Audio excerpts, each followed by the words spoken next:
and talks about the role academics and journalists play in shaping our opinion on it.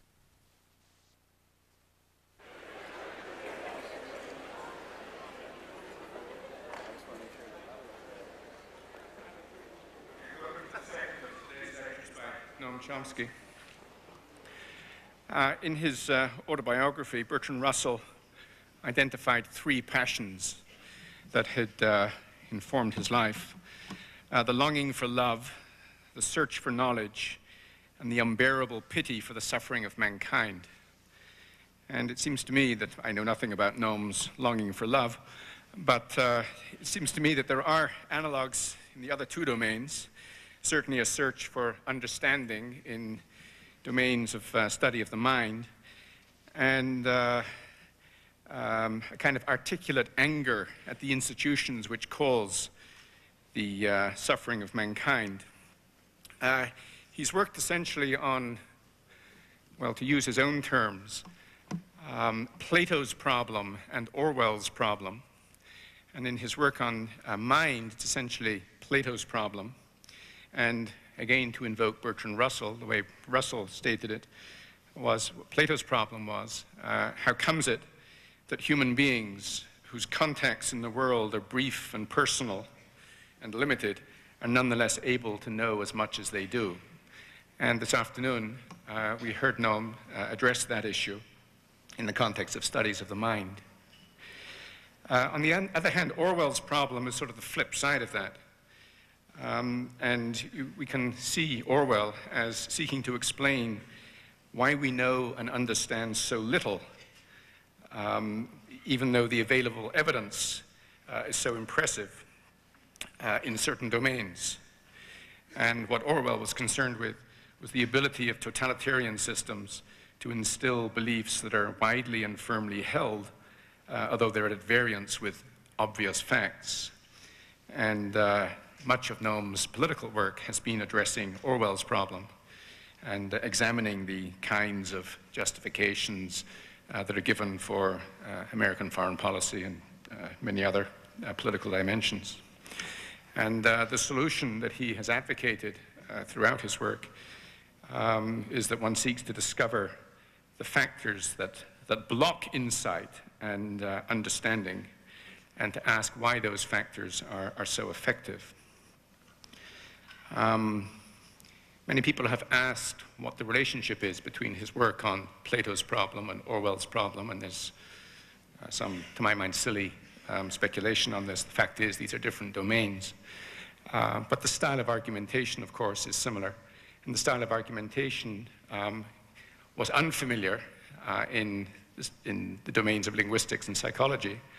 And he brought what you might call the Galilean style of argumentation to this domain, using abstraction and idealization as the major sort of analytical tools. And there's something analogous to that in his work on politics, where the nature of the discussion in his work is very different from what is familiar in those domains. And he seeks there to help us all, I think, to develop some sort of intellectual self-defense against the power of these totalitarian systems and the propaganda systems that we're exposed to every day. And he emphasizes that this is something that one has to do with other people. Just as in science, we progress through cooperation and interaction with others. So this evening he will be talking about his work on Orwell's problem. Let me point out that outside the hall there are booths. The IWW has a booth. The University Bookstore has a booth with a selection of Noam's books on both linguistics and psychology and on politics, books that I think are quite accessible accounts of his work. And this evening he will talk about the New World Order, changing visions. Noam Chomsky.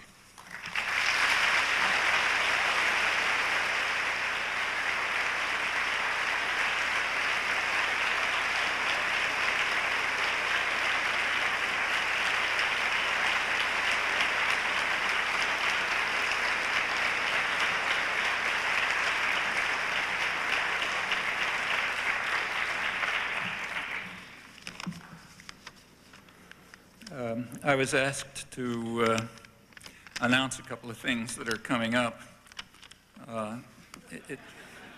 Oh, I'm very obedient, especially when I agree. These are events concerning Mumia Abu Jamal. First is a December 9th march and demonstration from the FBI building to the Supreme Court. I presume that means Washington. December 12th conference in Philadelphia.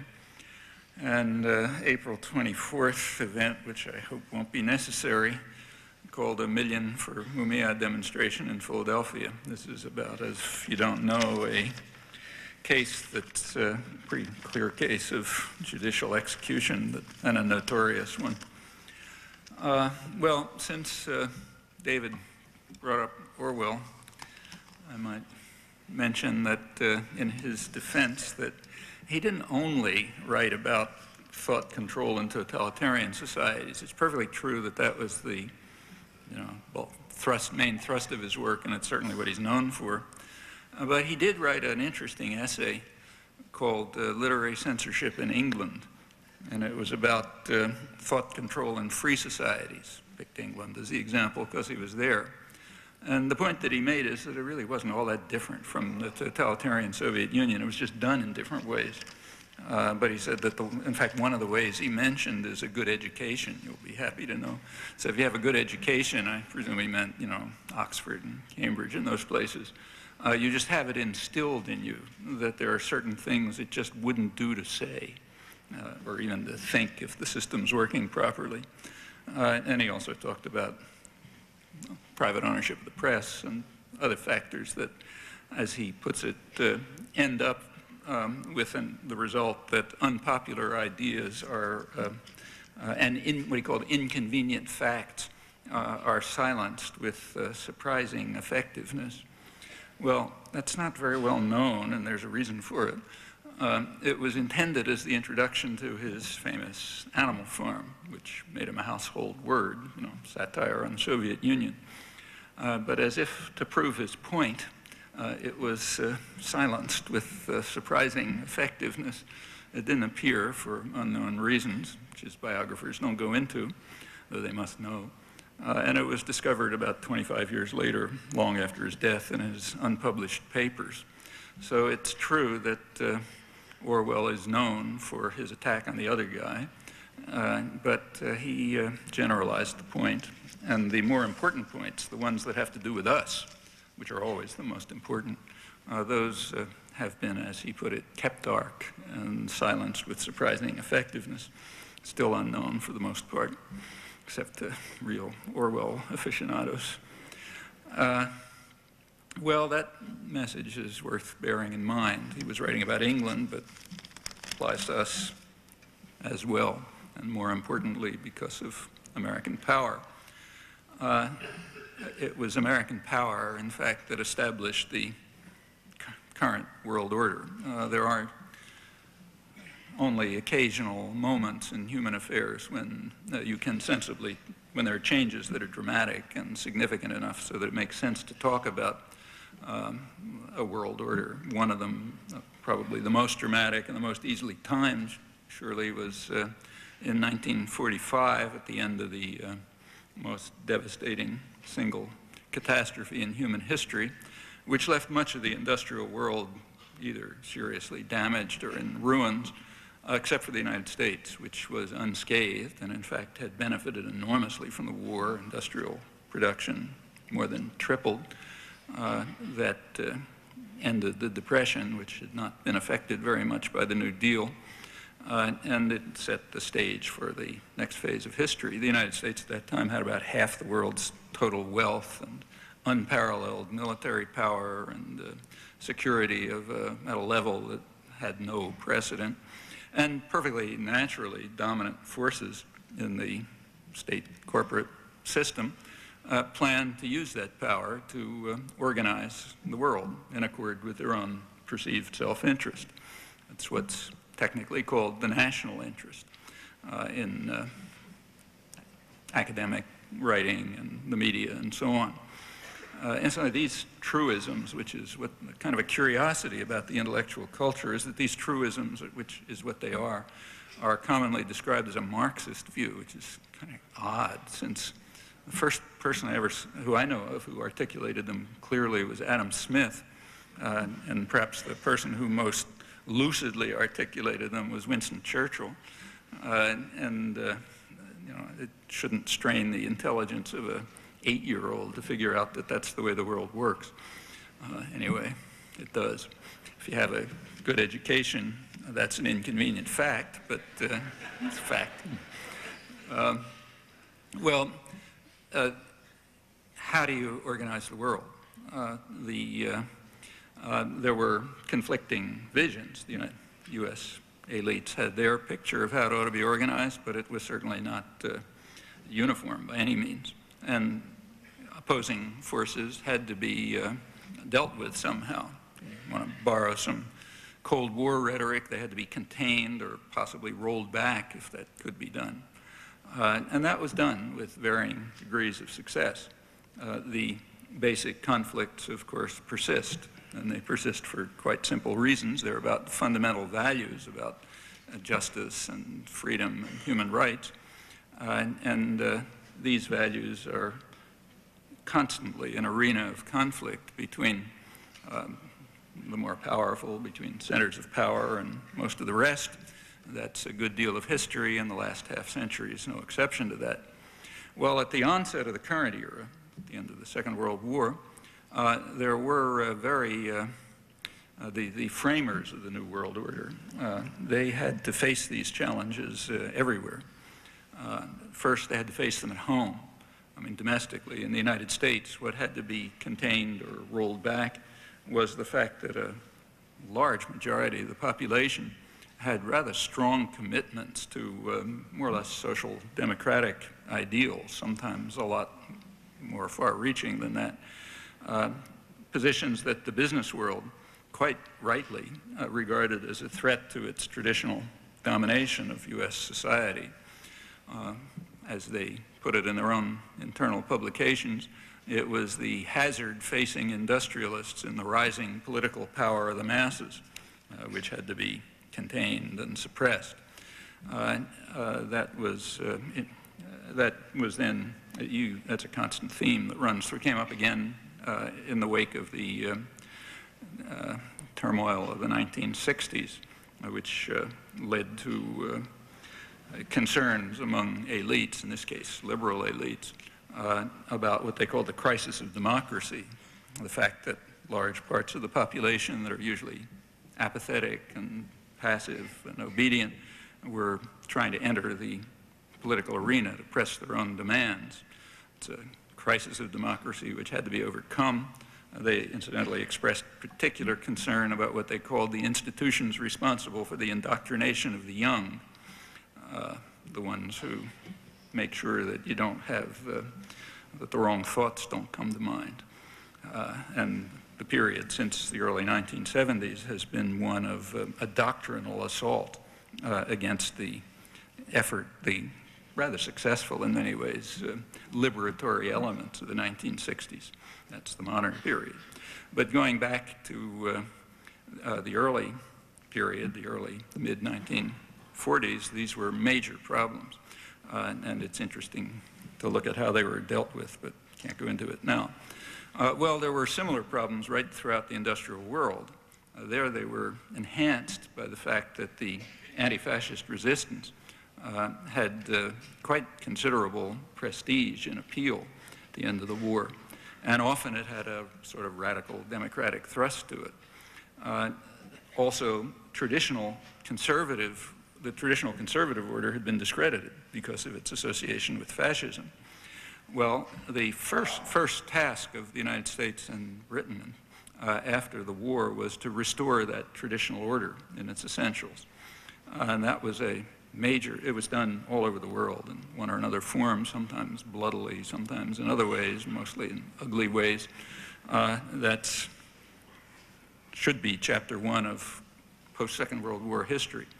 Well, as in the United States, that project continues. It's taken new forms in the last couple of decades. under, under the guise of what's sometimes called neoliberalism or economic rationalism or the free market and other terms that are permeated with a good deal of fraud and hypocrisy. I'll come back to that. In the third world, there were similar problems in the 40s, and there they were compounded by pressures to dismantle the imperial systems and the legacy that they had left, the legacy of subordination and dependency. And throughout the third world, rather similar policies were imposed, but you can really see them in their starkest clarity in Latin America. And the reason is because there the United States really reigned supreme. I mean, there were essentially no challenges. So you can see the policies formulated, you read them in internal documents, sometimes public ones, and executed with pretty dramatic clarity. When I say there were no challenges, that's not quite true. There was one major challenge, and that was the domestic population in Latin America. There was a threat, and it was recognized right away. The State Department records from the mid-40s, early and mid-40s, talk about their concern with what they called the philosophy of new nationalism that was sweeping all over Latin America. I'm now quoting. It was embracing policies designed to bring about a broader distribution of wealth and to raise the standard of living of the masses on the principle that the first beneficiaries of a country's resources should be the people of that country. The name for that evil doctrine is radical nationalism or economic nationalism. That's what it's called in official state papers. And of course, it's unacceptable. The first beneficiaries of a country's resources should be U.S. investors, their counterparts elsewhere, and the local associates. That's taken for granted. We have to protect our resources, as the chair of the State Department's policy planning staff put it, George Kennan, famous humanist. Our resources happen to be somewhere else, but they're ours, and we have to protect them and make sure that we're the first beneficiaries. There was a conflict over this, and in February 1945, at a hemispheric conference, a U.S. power naturally prevailed, and the United States imposed what was called the Economic Charter of the Americas, which called for an end to economic nationalism in all its forms, so none of this nonsense. Well, there followed a cruel and bloody half-century still going on, and these were central themes throughout, and they remain so. They're very much alive today, although here too they take the form of, they've changed somewhat in style and form. Now they're in the framework of a certain kind of globalization in a very special form, which is crafted primarily to serve the interests of those with power, perfectly naturally, transnational corporations, financial institutions, the state elites, and so on. Well, the most critical part of the third world then and now as well was the Middle East. And there's a simple reason for that. It was the locus of the world's major energy supplies and remained so. State Department didn't mince words about it. It was called the greatest material prize in world history, and the strategically most important part of the world, a stupendous source of strategic power, and so on. That's the Middle East. And it was clear who had to be the first beneficiaries of those resources. They had to be under effective U.S. control. They had to be accessible on terms that are acceptable to U.S. power, U.S. leadership. And the main concern was the huge profits that they generate. They had to flow primarily to the United States, secondarily to its junior partner, as the British Foreign Office ruefully described itself in the mid-1945 internal documents recently released. The profits have to be recycled by local managers who are supposed to be dependent on the global rulers. The British in their day in the Sun had a nice name for them.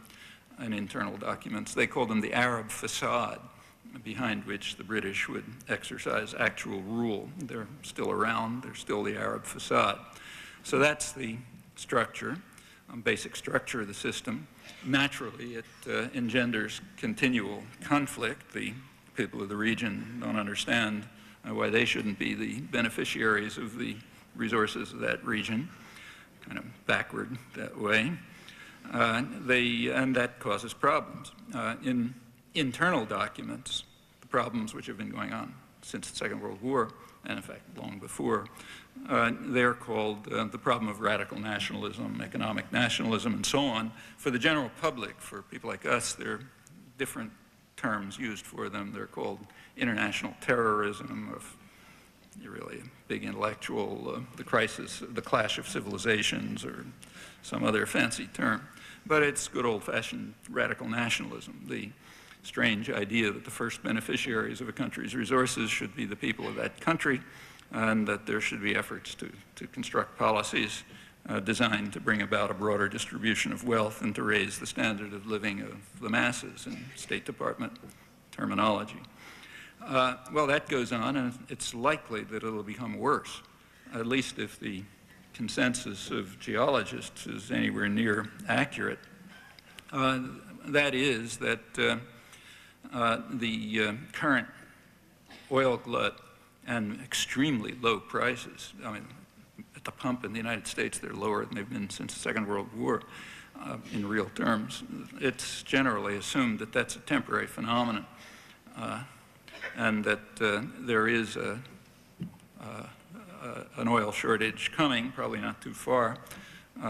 The reason for that belief is that the rate of discovery has declined, which went up from about 1850 until the mid-1960s, kept going up. It's been declining since the mid-60s, despite much more elaborate technology and deep drilling and so on, keeps going down. And the available oil, which is some rough estimate of it, is being used up very fast. In fact, close to half of the known exploitable capacity has been used since the oil crisis of the early 70s, and it's accelerating. So that, you know, you just put furthermore, about half of the known exploitable capacity is in the Middle East, which means that that region of the world will become, you know, it'll be looming larger and larger in the effort to control the whole world. And those are, you know, not certain but reasonable prospects, unless there's something radically new discovered that looks as if that's what's coming. There's a general prediction that about half of total known capacity will have been used up by within a decade or maybe 2 decades. Anyway, not a very distant future. And after that, as far as anybody knows, there'll be a decline and a shift to Middle East sources as the major center. There's a lot of hype about the Caspian Sea and so on, but that's apparently mostly fake, according to oil company sources. They claim it's being hyped by the United States government for political reasons as part of their effort to develop an alliance with Europe against Iran, which they so far haven't been able to do. So they're kind of talking about Caspian Sea, but the estimates are that that's maybe on the order of North Sea oil, not very large, a couple of years use at most. And most of it isn't in that region, it's in Kazakhstan. Well, anyhow, those are prospects that are expected, which means the Middle East will be a major center of conflict and turmoil, very probably. There are new alignments taking shape there, which if you want to, you should keep your eyes on them. It's not yet, part of it's already there, part of it's taking shape, a kind of an alignment between, this one's very visible, Turkey, Israel, and the Palestinian administration, which is supposed to keep the Palestinians under control. They're supposed to play the role, basically, that the black leadership of the Bantustans played under the apartheid regime. That's what the Y agreement was about. So those three are sort of on one side. The Turkey-Israel relation is now very visible and frightening people.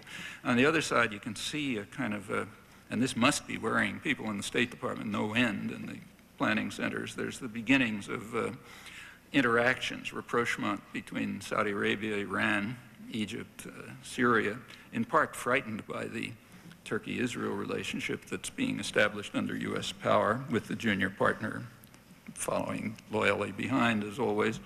And this is a recipe for a lot of trouble in the future. Well, there's a lot to say about all these matters, but and plenty of aspects of the post-World War II world and global system that I haven't even mentioned. But let's drop that. If you're interested, I'd be glad to talk about it later, and turn to something different, namely the institutional framework that was designed for world order in the mid-40s. That's 50 years ago. Ask how it's fared and where it stands today. That institutional framework had three basic pillars. There was an international political order, there was a human rights order, and an economic order. The political order is articulated in the United Nations Charter. Let me say a little about each. The political order, that's essentially the UN Charter. The Charter has some simple, it's a long document, but it's based on a very simple principle. Namely, it bars the threat or use of force in international affairs, threat or use of force. And there are only two exceptions to that, which are clearly specified and more or less irrelevant to the real world. One is if the Security Council of the United Nations unanimously authorizes the use of force or the threat of force after having determined that peaceful means have failed. The second exception is famous Article 51, which permits self-defense against armed attack until the Security Council acts. Armed attack's pretty narrowly defined concept in international law. That means a sudden, overwhelming attack. So, for example, if Cuba were to land troops in Washington, the way the United States is supposed to respond is to inform the Security Council and ask them to do something about it. And until the Security Council acts, the United States is permitted to use force in self-defense against the Cuban invasion. That example may be hypothetical, I'm not sure. A couple of months ago, the Cuban threat was officially downgraded by the Pentagon. That elicited a lot of anger on Capitol Hill, and it was rejected by the White House. At the same time, the European Union was bringing charges against the United States and the World Trade Organization, U.S. embargo against Cuba for violating international law, as has already been determined by every relevant international body, and the U.S. refused to accept World Trade Organization jurisdiction, claiming a national security exception, meaning that the Cuban threat is still live, so you better make sure you got your gas masks handy and your desks to hide under and so on. Well, anyway, that's the sole exception. These are the sole exceptions. There's, of course, no enforcement mechanism apart from the great powers, and decisively that means the United States. But the problem is that the great powers, as far as I know, universally reject the principles of the Charter, and the small powers would too if they were big enough to get away with it. They reject them in practice, and also in the case of the United States, explicitly in doctrine as well, very clearly so, in fact. The doctrine has been stated repeatedly, maybe stated most clearly by Dean Acheson, leading statesman. At the time, he was a senior advisor to the Kennedy administration. He was justifying the plainly illegal blockade of Cuba in 1962 before a meeting of the American Society of International Law, and he stated that, quoting him, a situation in which our country's power, position, and prestige are involved cannot be treated as a legal issue. Okay, so if U.S. power, position, and prestige are involved, forget about international law, the Charter, or anything else. That's pretty plain and accurate. There's no need and no time to go through the practice of the past half-century. One recent example is the bombing of the pharmaceutical plant in Sudan. It's quite trivial in historical context, though, of course, a war crime, and didn't arouse much concern here. But I suppose that if there was a terrorist attack that had destroyed half of U.S. pharmaceutical supplies, I might have maybe made it to the back pages of the newspapers. Anyhow, that's a minor example of, in that case, the use of force in radical violation of international law with hardly even a plea of any cover, but it's quite standard. You read it in the front pages every time there's any talk about, say, bombing Iraq. Obviously, that's not done with Security Council support. The U.S., of course, knows it can't get the Security Council to agree to that. So therefore, it's just blatant violation of the essential principles of international law, even the threat. This is independent of what you may happen to think about the regime or anything else. We're talking here about the international political order. What's kind of interesting about the past 15 years or so, since Reagan, is that it's all become very open and public. So that's the one real innovation of the recent period. So the United States, during the Reagan administration, claimed officially that Article 51, self-defense against armed attack, that includes, I'm quoting, self-defense against future attack. That was a justification for the bombing of Libya. Or it permits the United States, quoting, to defend its interests. That was the justification for the invasion of Panama. It's even gotten more ludicrous in the Clinton years. But the basic point is we'll do what we feel like. And now that's open and unchallenged, accepted by the intellectual community, except maybe they question it on pragmatic grounds. So that's the end of the UN Charter. That's the end, official end. It's never been effective, but it's by now officially dead. About the practice, won't go into it, but this has been amply demonstrated in action in shocking ways, and again, always with the acquiescence and the support of the intellectual classes, the educated classes, those who got a good education, and know which things are inconvenient facts. So there are no such facts as, say, the American invasion of South Vietnam in the early 1960s, or the U.S. war against the church and other miscreants in Central America in the 1980s, and on and on. Those didn't happen in official history, or, of course, they happened in real history. In a free society, in a free institution of higher learning, these would be central components of the curriculum. And in fact, it's a kind of a reasonable measure of the freedom of the university to ask exactly how much attention is given to these central events of modern history and the doctrine that lies behind them. I leave that as an exercise for those who might be interested. We know what the answer is going to be. Well, let's turn to the second pillar of world order, the human rights regime. That's, of course, the Universal Declaration of Human Rights.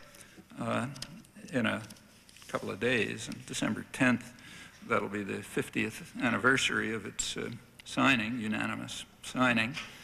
And we'll probably be regaled with condemnations of the horrendous human rights violations of somebody else, particularly official enemies.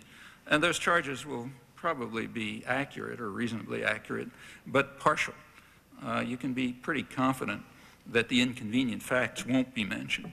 A vastly more important topic will be ignored, namely human rights violations and often terrible atrocities, which can be charged in whole or in part to our account. Easy to think of examples, many of them ongoing. Well, these are, whatever their scale happens to be huge, but even if their scale was slight, they would be far more important than enemy atrocities or other atrocities for quite elementary moral reasons, moral truisms. Namely, these are the cases that we can act to mitigate or to terminate. So on the most elementary principles, those are the most important. the comparative treatment of enemy atrocities in our own is very instructive. And again, I'll put it aside. There's plenty in print about it. Unfortunately, I don't know of any analysis of Stalinist propaganda, but I assume it was sort of a mirror image of ours.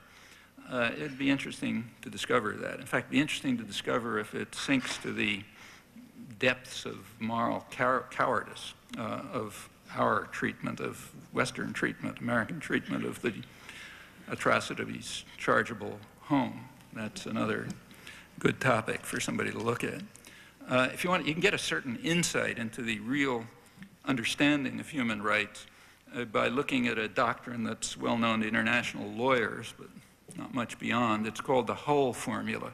It's attributed to U.S. Secretary of State Cordell Hull of the Roosevelt administration.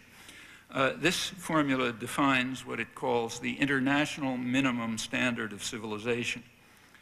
Well, that standard doesn't involve genocide or torture and other such marginal issues. Rather, it is, I'm quoting, the right to adequate, effective, and prompt compensation for expropriated property, where full compensation is to be at fair market value as determined by the former owners. That's the international minimum standard of civilization. And it's a formula that applies in rather intricate ways. For example, it's the basis for the U.S. economic embargo and terrorist war against Cuba for 40 years. That's been carried out because of Cuba's failure to meet this minimum standard of civilization. That is, it failed to offer what Washington unilaterally decided was fair compensation for nationalized property.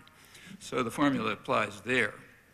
On the other hand, it doesn't apply, for some odd reason, to U.S. investors and the U.S. government who stole the Cuban properties at the turn of the century, when Cuba was under U.S. military occupation and consented to this robbery by force.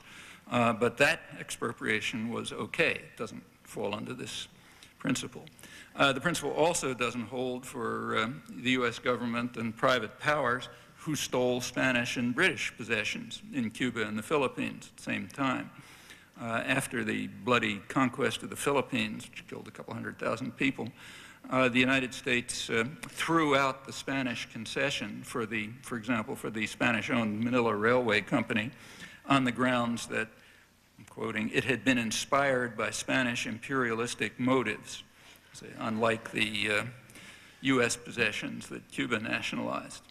So it's a rather subtle doctrine. It also doesn't apply to the founding of the United States. That was based on expropriation of British properties, British possessions, and also the possessions of British supporters, who were about as numerous as the rebels in the Civil War that was part of the global war going on at the time. It's called here the American Revolution, actually a civil war with two sides supported by different great powers and more or less equally balanced at home. New York State alone gained close to $4 million, which was a huge sum in those days, by taking the property of loyalists. But that's okay, that doesn't fall under the formula. Well, it goes on. You have to have a kind of subtle mind and good education to comprehend all of this and to understand what counts as an international minimum standard of civilization. And against that kind of background, you can understand more accurately the significance of the Universal Declaration in the real world. Actually, one final comment on that, and then I'll go on. The Universal Declaration of Human Rights, the central thesis of it is universality, of course. That means all of the rights enumerated are of equal status. And you're pretty sure to hear talk in the next couple of days about, you know, the relativists, various bad guys, plead Asian values and things like that. Again, the charges will be mostly accurate. Again, partial. You're unlikely to read editorials about the fact that the United States is a leader of the relativist camp, quite officially. One whole category of rights enumerated in the Universal Declaration is simply dismissed, namely the socioeconomic provisions. According to the U.S. government, they have no status. Jean Kirkpatrick, Reagan's ambassador to the UN, she described them as a letter to Santa Claus. the U.S. Ambassador Morris Abram, the ambassador to the UN Commission on Human Rights, described them as preposterous, a dangerous incitement.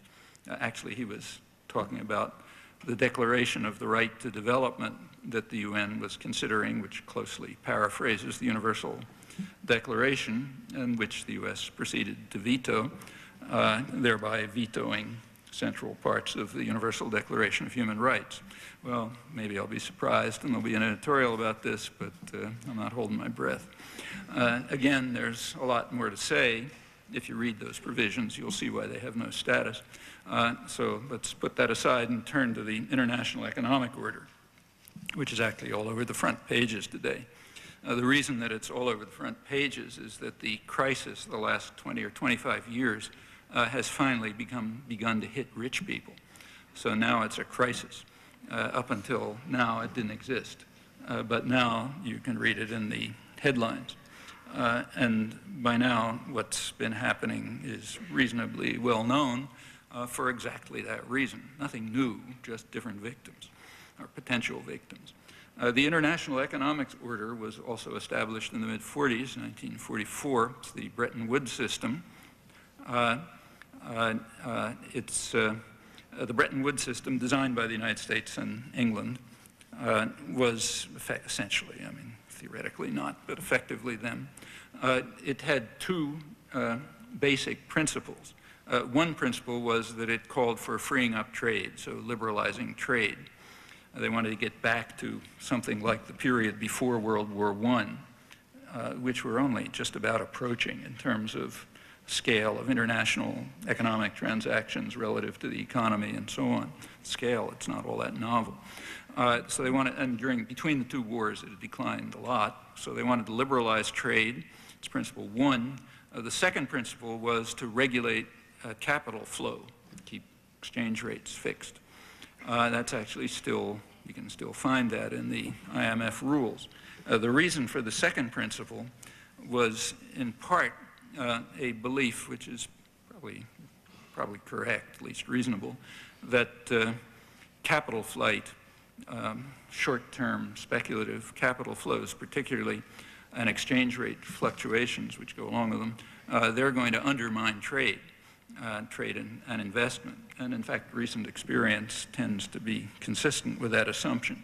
The more important reason, however, was again a kind of truism, which wasn't controversial then and isn't controversial now, and that is that free flow of capital undermines democracy and undermines the welfare state.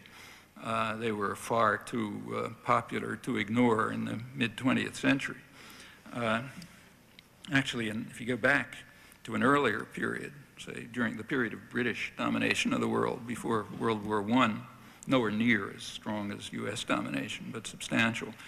During that period, as I just mentioned, the level of globalization in gross terms was not very different from today, actually higher in some respects. Capital flow was roughly at today's levels relative to the economy. But in those days, economic policy, state economic policy, could be designed without very much concern for the rabble, because they didn't have a voice. It was just, you know, voting was restricted, and in the industrial societies, you know, kind of very weak imitation of democracy. Therefore, national economic policies could be set, and exchange rates could be fixed and so on, even though there was rapid capital flow. And in fact, a major part of current economic policy is to try to get things back to those happy days when you could sort of disregard the population and just leave decisions in the hands of the right people, you know, financial capital and so on. That's a large part of the history of the last 20 or so years. Now, the truism about free capital flow undermining democracy and the welfare state, that was emphasized quite explicitly by the negotiators, the US and British negotiators at Bretton Woods. And the reasoning is straightforward. Capital controls, that is, restrictions on free movement of capital across borders, they enable governments to carry out fiscal policies like monetary and tax policies that are, from the point of view of investors, irrational. That is, they only help people, not profits. So they sustain employment or sustain incomes and social programs and so on. And such policies can be introduced without fear of capital flight if it's constrained. On the other hand, if there is free flow of capital, you get what some international economists have called a virtual Senate of financial capital. It can impose its own social policies simply by the threat of capital flight, sending the capital out of the country, which leads to higher interest rates and economic slowdown, budget cuts for health and education and so on, and recession or maybe collapse. Basically, the IMF principles, prescriptions, if you look at them. Well, as I say, all of this was articulated very clearly at the time by the US-British negotiators, and it's not particularly controversial then or now.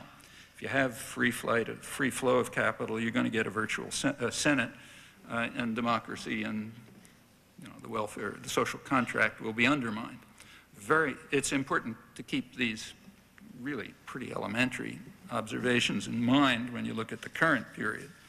Well, the Bretton Woods system, as originally established, was pretty much in place for about 25 years or so. That's what's often called the golden age of post-war state capitalism.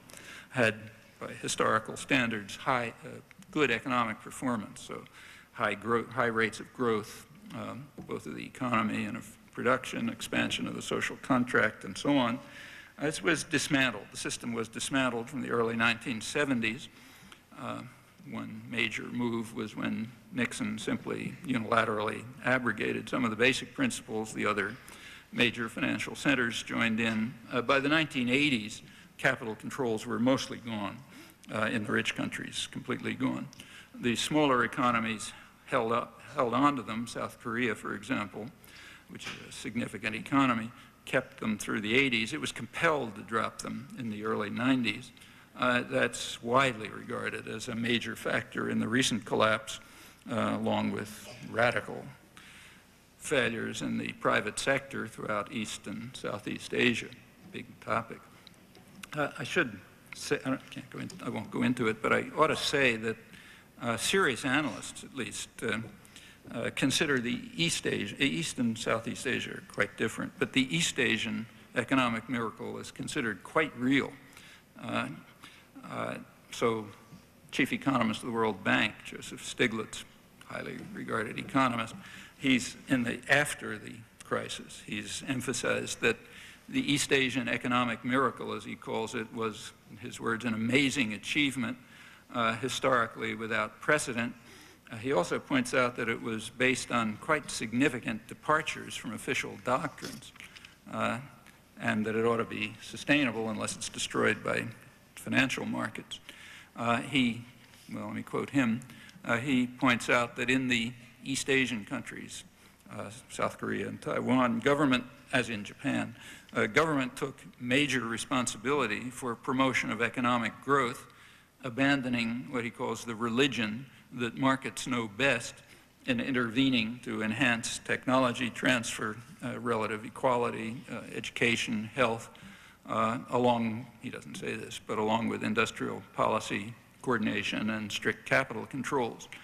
He also mentions that the rich countries had followed somewhat similar paths, as the World Bank has also acknowledged, but nowhere near accurately. In fact, that's the basis for economic development historically and in every case that we know. Well, what happened after the Bretton Woods system collapsed in early 70s? Essentially, the golden age ended. Since then, it's been a period of much poorer economic performance. Again, you can argue about causal effects, but the facts are not controversial. There's been a slowdown, especially in the industrial world. I mean, let's keep to the industrial world, the Western industrial world, a little variation from place to place, but essentially there's been a slowdown of growth, both of the economy and of productivity, that's noticeable. Also trade, if you look more closely. It's a lot of claims about an explosion of trade, and there's a few instances where it's correct, but overall it's not. Trade seems to be going up relative to the general economy, but that's because the economy has been going down faster than the rate of growth of trade has been going down, so the ratio is higher. That's one major effect, poor economic performance. Secondly, particularly in the United States and England, but to some extent in the general industrial world, incomes have stagnated or declined for the great majority of the population. In the United States, working conditions have gotten a lot worse. Social services, as you know, have deteriorated. Infrastructure's collapsed. There's huge debt. The welfare state is kind of in tatters, sort of what would be expected from the decisions of the virtual Senate. In the United States and in England, inequality which was declining during the Golden Age, it's rapidly increased. It's now back to roughly what it was in the 1920s. That all of these effects leave a kind of superfluous population who aren't very, don't contribute much to profit formation. In third world dependencies, you carry out things like what's called social cleansing in Colombia, like you kill them or something like that. But this is a civilized society, so we treat them differently. We throw them in jail. And the rate of incarceration has been going up very rapidly, right along with these policies. It's sort of made easier by race, class correlations, and so on. But the basic phenomenon is nothing much to do with them. So throw them in jail. Around 1980, this has nothing to do with crime rates, incidentally. U.S. crime rates are sort of toward the high end of the rich countries, but not off the spectrum. There is one exception, namely killing with guns, but that has to do with the gun culture and the gun laws, not crime rates. And as you'd expect, in around 1980, the United States was within the spectrum, sort of toward the high end, in incarceration of the population. That tripled during the 1980s. It's still going up very fast. It's now 5 to 10 times as high as any other industrial society, and it's long been a world record among any societies that have meaningful statistics. And it's not insubstantial. So, for example, the numbers in prison, the numbers of working age people in prison, would, if you counted them, that would add about 2% to the unemployment rate, which is no small amount. There's also a big prison industry developing, and it's becoming a major private boondoggle, even for big military industry and so on. A lot of money involved. Well, these are other changes. Another change is that, particularly in the 1990s, profits went through the roof. The business press has been just ecstatic through the 90s. Actually, this is up until the middle of this year. Things changed around August. But up until then, the business press was absolutely ecstatic, stupendous, dazzling. They couldn't find words for it. A major change around 1970, early 70s, was an astronomical increase in capital flows that came from the deregulation, and mostly short-term, very short-term, like around 80% of it is a week or less, means comes back to where it started within a week, often days or hours. The amounts are now huge. Nobody really knows, but it's estimated about $1.5 trillion a day or something of that sort. It's virtually unrelated to the real economy, probably harmful to it. Back in 1970, when the total was far smaller, about 90% of foreign exchanges were estimated to be concerned with the real economy, meaning like investment and trade, 10% speculative. By now, general guesses are around maybe 5% related to the real economy, the rest speculative and very short term, with the effects you'd expect. It's well known, those of you who it's well known in the economics literature that there's basically no theory for financial markets. They're governed, standard terminology is by panics, manias, and crashes. There's a lot of irrational herd behavior. There's what's called technical trading or noise trading, not related to economic fundamentals, but just like, guesses as to how to make money in 3 seconds and so on. It leads to, there has been much more volatility of markets since the early 1970s, a lot of panics, manias, and crashes, unpredictable and never predicted, bigger and bigger every time they come around. Nobody knows what's going on, and the honest people admit it. Recently, the Bank for International Settlements, which is, I guess, ranks as the most conservative institution around. It's the central bank of central bankers. They recently came out with their latest report in which they said, look, we don't know what's going on, and they urged humility in the face of the turmoil in the world. As I said, it's now becoming a crisis because rich people are getting worried instead of the usual victims. The IMF did a study of banking crises from 1980 to 1995, that 15-year period, and they found that about a fifth of the country, that's almost every country in the world, around 180 countries, 1/5 of them had serious banking crises, and another 60% had significant problems, often recurrent problems, a lot of bailouts, and again, very volatile and irrational markets and very rapid fluctuations of exchange rates in response to speculative flows. All of that means everything's out of hand. And now, as I say, it's worrying rich people. Another feature of this period, since around 1970, has been an attack on free markets. That's not what you read, but that's what's been happening. The words of, the current head of economic research of the World Trade Organization did a technical monograph on this a couple of years ago. He described this period as one of what he called sustained assault on free markets, led by the Reagan administration. He estimated Reaganite protectionist measures, which were extreme, at about 3 times those of other industrial countries in their effects. These are often not tariffs. They're what are called non-tariff barriers, just various other devices which essentially block trade and are intended to do that. During the Reagan years, which was, the Reagan period is called conservative. I don't know what that's supposed to mean. It was an extreme, radical statist administration. The ratio of state expenditures to gross national product shot up, the debt shot up, and protectionism also increased. It approximately doubled during the Reagan years, broke post-war records.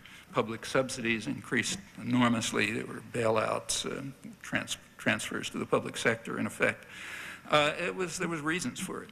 The reason was, go back to around 1980, you'll notice there was a lot of concern about the industrial decline, about the decline of the American economy. And there were calls for what was called reindustrialization of America. And in order to carry out the reindustrialization of America, the Reagan administration turned to the classic device, government spending, in particular Pentagon spending, which since the Second World War has been the absolute foundation of the economy. Every dynamic sector of the economy, sort of virtually every one, flows off it. Some extreme examples, like a current example is the internet, but computers, electronics, you pick it, largely initiated and subsidized by the public, then handed over to private capital, and the Pentagon has been a favored device for doing this. One reason why the Pentagon budget stays high, independently of any conflict, and why it's strongly supported, in fact increased by people like Gingrich and Lott and others who parade as conservatives. In other words, all this market discipline is fine for poor people, but not for rich folk. They have to keep the cycle of dependency going. Well, in 1980, it was a big problem. They had to reindustrialize America. They turned to the Pentagon, and there was a huge increase in the Pentagon budget. It was pretty explicit what it was about. So, for example, the Pentagon picked up, developed a program, manufacturing technology program, ManTech it was called, which was going to overcome the failures of American management. American management had failed to keep up with modern management techniques that had been pioneered largely by the Japanese, lean production and all this kind of stuff. So they had to be given a shot in the arm. The Pentagon devised this program to design what they called the factory of the future, with automation and flexible production, lean production, and all this kind of stuff. And the purpose was straightforward. It was, in their words, to boost the market share and industrial leadership of American industry, which had fallen way behind because of management incompetence. The same is true of the national laboratories. So the DOE labs, the Department of Energy labs. Their explicit goal is to, in their words, to move federally developed technologies into private industry and academia. Academia is just one of the funnels by which public funds go into private pockets. I owe my job to it. I shouldn't complain too much. MIT is a large part of this. But that's the purpose of the government labs. And the reindustrialization, it worked. The idea was to overcome management failures, to save central components of the economy, the whole industrial system, from mainly Japanese competition, and also to put them in a position to dominate the emerging technologies and markets of the future. Again, as I say, the internet is and information technology generally are good examples. The internet, for example, was designed for about 30 years, mostly in the public sector, first by the Pentagon and the National Science Foundation. It was finally commercialized over the opposition of about 2/3 of the population. But that was just a few years ago, 1995, in fact. To the extent that there had been some private involvement, but if you check it back, it's usually federally funded. Initiative came out of the Information Processing Technology Office of the Pentagon for the most part, since the 60s, but that's only one example. Well, all of that's continuing under Clinton, including radical interference with free trade when it's convenient, and that runs across the spectrum of choices. So the Clinton administration has, in one way or another, barred everything from, things ranging from Mexican tomatoes openly because U.S. consumers preferred them to Florida-grown ones. They said so. That's at one end. The other end, Japanese supercomputers, which were blocked by prohibitive tariffs pretty recently for the open purpose of protecting U.S. manufacturers, like Cray Enterprise, which had been the main U.S. manufacturer of supercomputers. It's called private enterprise, but only because the profits are private. The markets are government under Buy America programs and things like that. Much of the technology and the funding has been public, but the profits are indeed private, and when they couldn't manage, just slammed high tariffs on it. So that goes on, and that's an old story. That's the a good part of the history of industrial development, actually for Britain as well before us. That goes to the United States, goes back to the early 1820s. Well, in the recent years, the mid-90s, there's been a lot of euphoria in the United States, again, up till about August of this year. It's a switch point. But up till then, there's been a great deal of euphoria about what's called the fairy tale economy. So you could read front page headlines in the New York Times about saying that Americans were smug and prosperous in the happy glow of the American boom, and a fat and happy America is enjoying one of the greatest booms in American history, and on and on. If you read through these euphoric accounts, they always give one example. That's the stock market.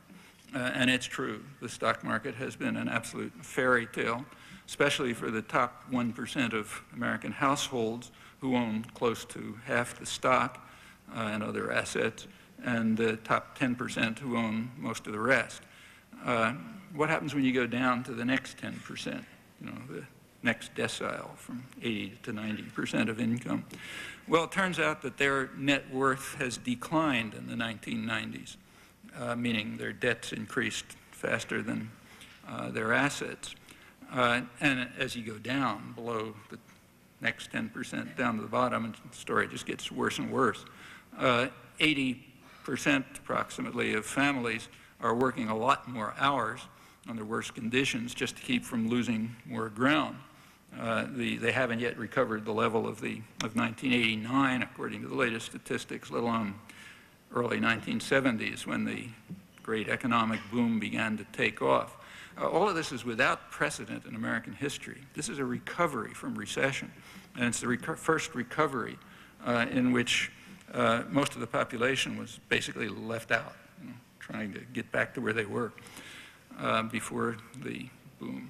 As for growth, economic growth and so on, this greatest boom in American history is in fact one of the worst. It's the worst in the post-war period. It's the slowest. It's below, economic growth is below even the quite anemic 70s and the 80s, way below the 50s and the 60s.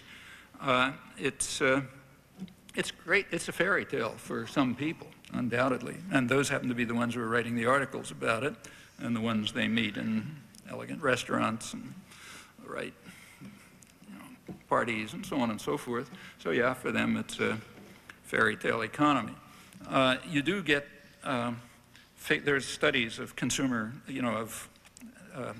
consumer optimism, that sort of thing. They've been running pretty high, but look a little more closely and you'll discover that the main reason is that people, as the researchers point out, have lowered their expectations.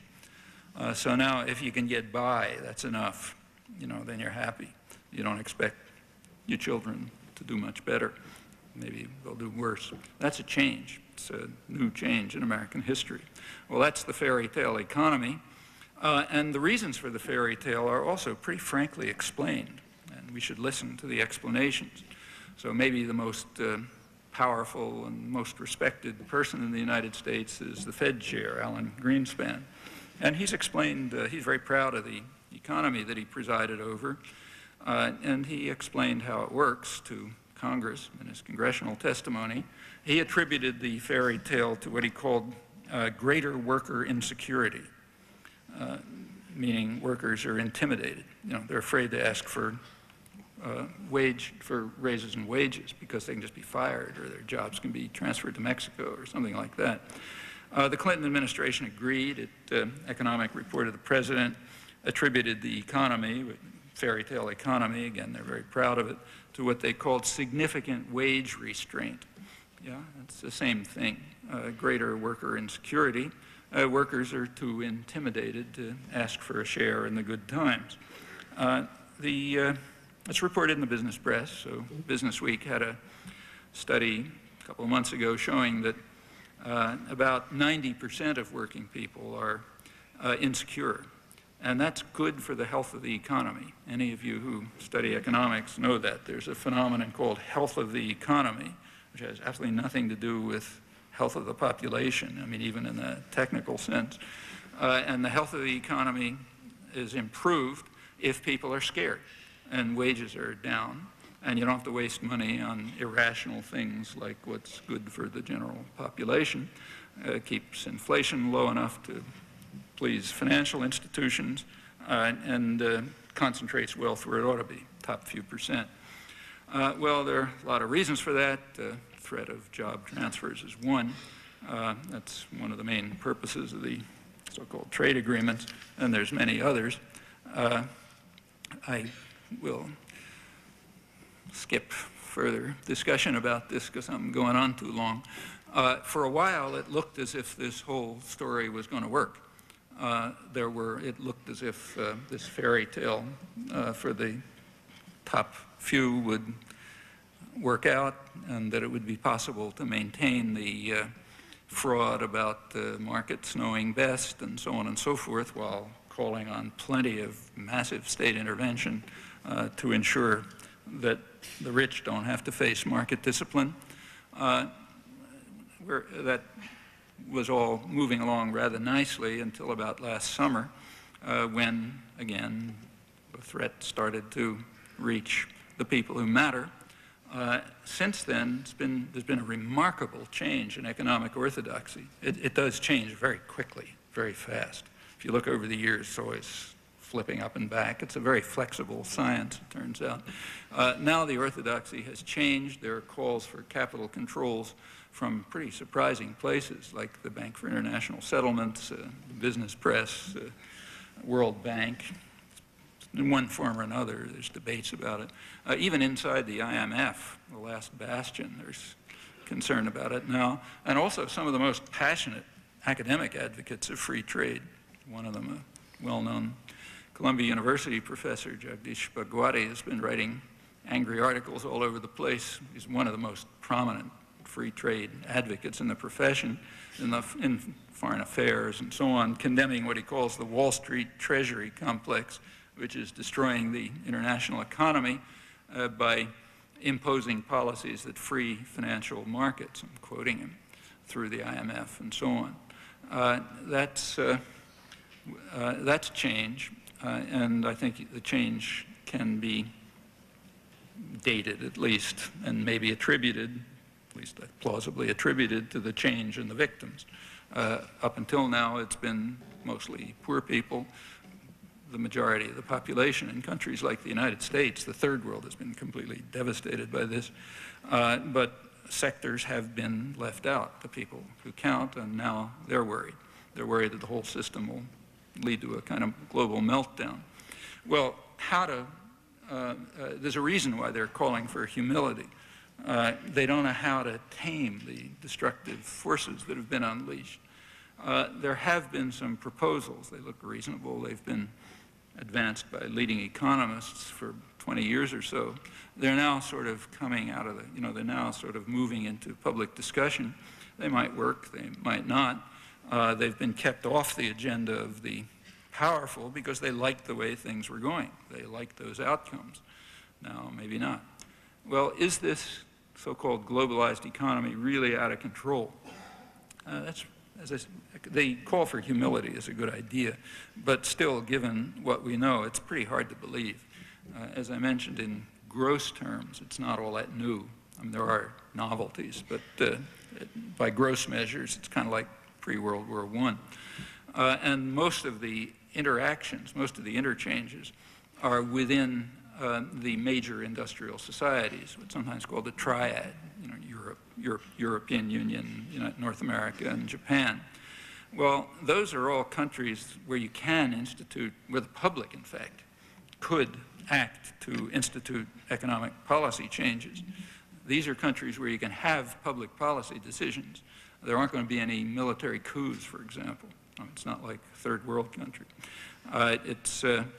That means even within the framework of existing institutions, there are plenty of things you can think of that could well be enacted to restore sort of, what's called golden age type structures, and there's no reason to stop there. I mean, the institutions are not self-legitimizing, and never have been in history. They're still not. They have to be challenged, justified. If they can't be justified, which I think they can't, they can be changed. That's all subject to popular will, with very few constraints in the rich industrial countries. Of course, it's completely natural for all the doctrinal institutions to try to make you feel hopeless, to divert public attention away from the crucial issues, and try to bring about a mood of sort of hopelessness and despair, and turn people to individual survival strategies and so on. And if you were working for a PR agency, nobody would have to tell you that that's what you have to do. It's obvious that that's what you have to do. It's been going on for centuries. It's understandable, and as always, understanding can liberate people. It can liberate them to design and follow very different paths. And these could go quite far. They could go to the dismantling of oppressive, illegitimate institutions, new democratic, more democratic institutional arrangements. You can right through the economy. It's sort of obvious where to look, but there are plenty of others. And in fact, we ought to be thinking about somehow trying to make it possible, should be within our reach, to address in some serious way the needless suffering and injustice that really define contemporary society, and to demonstrate that the human species is not some kind of lethal mutation which is destined to destroy itself and a good deal more in what amounts to the flick of an eye from an evolutionary point of view. That's actually not an unlikely prospect if things continue on in the prevailing conditions of social life. Okay, I'll stop there.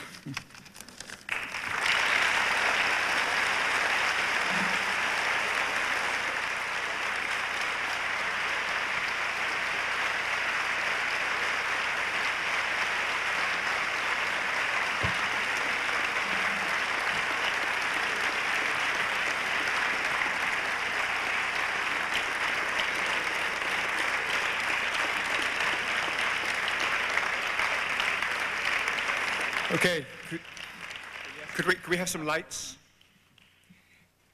And we'll have, not that light. And we'll have 2 mics down the front. So, very good. So come down and put your questions. Keep your questions short, and bear in mind, please, that your questions and comments, bear in mind that we have interpreters here, so keep them clear. I can just about see the mics. Somebody over there? Yeah, go ahead. Yeah. Working? No? How about that one? Is that one working? It's working. It's working? Okay, go ahead. In your opinion, what is the year 2000 computer crisis, and what effect will this have on the world order as you've described it? I'm no big specialist on this, and you know, I'm sure there are people here who can give more competent answers than I can, but there's no doubt that it's pretty serious. So, for example, the U.S. security officials are very concerned about it, for one reason because they're afraid that the air defense systems will collapse in the Soviet Union and China, where they haven't even started to address these questions yet. And the way what are called air defense systems work, they can shoot off missiles, you know, with very little, you know, kind of hair trigger. In fact, the U.S. has actually offered China and Russia new air defense systems to try to make sure that they don't, you know, by accident happen to destroy the world. That's one problem, but there are plenty of others. I mean, I imagine that the big banks and so on have probably made sure their interests are cared for, but a lot of other problems around. Nobody really knows. As far as I can tell, nobody basically knows. It could be, you know, the main advice people are getting is stay in your homes for the first week or two of the year 2000. Don't take any trips, you know, store up on food beforehand and see how things kind of even out. I don't know. I mean, and haven't read anything that seems to know. Is that one working? I don't think it. Hello? Yeah. Yeah, I wanted you to comment briefly on the, you talked a lot about the institutional economic order, and I was interested in your feelings on the currently ongoing high-level discussions on the multilateral agreement on investment and the obvious lack of public discourse.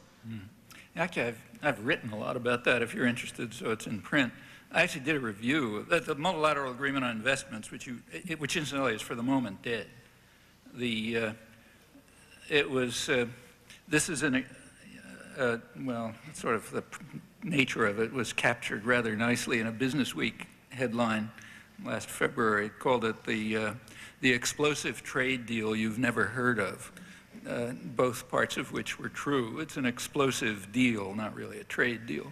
It's an explosive investor rights agreement, which gives investors extraordinary rights, like nothing, you know, the most extreme that have ever been imagined, with no obligations. I mean, all the huge treaty, you know, 150 pages, all the obligations are on what they call states, which means people, you know. The state is sometimes the state's a dictatorship, sometimes it's marginally or more or less democratic. But the obligations are all on people and they're in public institutions. And the rights are all for private power, unaccountable private power. And the rights are pretty extraordinary. I mean, corporations had been given the rights of persons, which is outlandish, early in this century, something which scandalized classical liberals, I should say. But that has already happened, although it could be, and I think should be, rescinded because it's outlandish. But this treaty, like parts of NAFTA, actually gives them the rights of states, which is something novel. You know, no time to go into it. Anyhow, it's been going on. It was originally they thought they'd put it through the World Trade Organization, but that didn't work because there was a lot of objection from third world countries, India and Malaysia, so it shifted over to the OECD. The rich countries, you know, 29 richest countries, that's more controlled. And it went on for about 3 years, the negotiations, with virtually no public comment. I did a almost complete review in the United States and England and Australia. And until early this year, that's after close to 3 years, there was like statistical error, you know, occasional mention here and there. It's not that it was unknown, it was perfectly well known. So the business press, the business world knew all about it. Their lobbying groups were involved in it from the beginning. They must have known. But it was kept, it's one of those inconvenient facts that was kept dark, to borrow Orwell's phrase. The one partial exception was Canada. In Canada, in mid-1997, it sort of broke through because of popular activism. And that led to a lot of pressure and a lot of publicity, you know, Canadian Broadcasting Corporation and so on. In the rest of the industrial world, it sort of began to break through, mostly from public activism early this year. And the signing date was supposed to be last April, but they backed off in near panic. The OECD, there were some quite comical articles about it. The London Financial Times, which is, you know, the premier business daily in the world, had an article called "Hordes of Vigilantes," and it was about the hordes of vigilantes who overwhelmed the OECD and the corporations and the rich countries and the transnational and the international financial institutions. This horde of vigilantes, which a lot of activists just overwhelmed them and frightened them, and they had to back off from trying to do it. And they quoted people who warned that it may not be as easy as it has been in the past to arrange international agreements in secret and then have them rubber stamped by parliaments. That's the way it's been working until now, but now we may be in trouble because all those vigilantes are around, the trade unionists, environmentalists, you know, grassroots activists, and so on. It's another crisis of democracy. And in fact, a pretty stunning victory for the vigilantes, if you look at the forces that were arrayed against each other. Well, they tried to put it off until October, last October, but it collapsed. I mean, by that time, a couple of major countries had pulled out. France pulled out, Australia pulled out, the United States kind of mixed. And for the moment, at least, it's on the shelf, which means they're going to sneak it in some other way. The major effort of the United States has been to try to push it through the IMF rules by revising the IMF articles to include conditionalities that include a lot of the multilateral agreement. The IMF is properly secret, you know, so it never gets reported. And it, in fact, operates in secret, so that's a better forum. But people who are interested ought to keep their eyes on it. Do you think the recent failure in Paris could be at all attributed to the what you talked about going on in the stock market in August? Yeah, partly. I mean, partly just power centers are scared, but partly, and I think we shouldn't underestimate this horde of vigilantes really made a difference. The same happened last fall. A year ago, that is, with fast track. Up until, as the Clinton administration argued correctly, fast track had been standard legislation. Incidentally, this fast track issue doesn't really have anything to do with free trade. I mean, even if you put aside the fact that the so-called trade agreements aren't free trade in any meaningful sense, the fast track issue has to do with democracy. So even the most passionate advocate of free trade would be against fast track if they also believed in democracy. I mean, fast track is just an arrangement which allows exactly what I quoted. It allows deals to be made behind closed doors and rubber stamped by parliaments. That's fast track. It's got nothing to do with free trade. And in fact, it had always been accepted, I think for about 20 years with a brief gap. But last fall, when the Clinton administration tried to push it through with like 100% media support, as far as I know, enormous corporate backing, they had to back off, mainly by constituent pressure. So, you know, people were banging on the doors of their congressional representatives, and they backed off, even if they were in favor of it. It never came up. Well, those are all indications of how much can be done, even by extremely disorganized groups with no unity and, you know, very little interaction and, you know, scattered all over the place. Just imagine what could be done by really organized popular movements. That's one of the reasons why the doctrinal system has to You know, the institutions responsible for the indoctrination of the young, the Trilateral Commission, they got to work overtime to do their job, make sure that people don't have these bad thoughts and worry about inconvenient facts. But these are victories that should be recognized. I mean, they're kind of defensive victories. They didn't, they prevented something. But they're a signal that you can go on to more substantial ones. What do you think of direct democracy? Well, it depends what you mean by it. Well, I mean, if you mean by it, for example, that, say... As contrasted with representative democracy. Well, it depends. I mean, any complicated society is going to have some kind of representation, I think. I think that's undoubted. The question is how it works. Well, your remarks indicated you're dissatisfied with the way power is acquired and wielded in this country. And but that has nothing to do with the... You ended by suggesting that perhaps it's time for some new ideas. Yeah, but that doesn't have anything to do with... I mean, one of them is that everybody votes on plebiscites and referenda. It's more or less irrelevant. And it's irrelevant because that's one of the ways in which the doctrinal system diverts your attention from what really matters. What really matters is the fact that the major institutions in the society are under totalitarian control. After all, what's a corporation? A corporation is just a tyrannical system, one of the most tyrannical systems that humans have ever devised. They've been given extraordinary rights by the courts, not by legislation, early in this century. They're, like the Multilateral Agreement, would give them actually the rights of states. They're basically unaccountable to the public. When they've been given the rights of persons, that means, for example, they have the right to propagandize. So like they've been given the rights of free speech, which is insane. These are collectivist institutions. They've been given the right to advertise, in fact, at your expense. So you get the tax-free, so you pay for the privilege of having your minds destroyed. They own the information system. I mean, they control the information system. What are the media? Huge corporations, parts of bigger corporations. That sets the framework of discussion.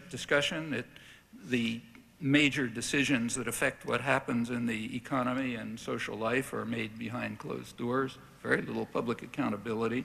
They have the right of freedom from search and seizure.